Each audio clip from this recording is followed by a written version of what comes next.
magacayga Mustafa Hussein waan rabaa inaan la hadlo ummadda Soomaaliyeed gaar ahaan inta heer kaska waa ka xumahay in muddo 25 sano ah ay isdirisaan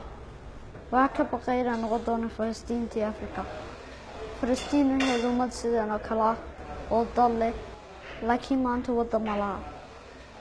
haddii Falastiin oo sidaan oo kale aan kala qaybsanayn dalkoodii la qaatay ka war anagoo qabiil isku dilayna anigoo ka mid ahay faac soo koraya ayna tabi ka gelin ha iibin dhaxalkayga fadlan difaac badda mahadsan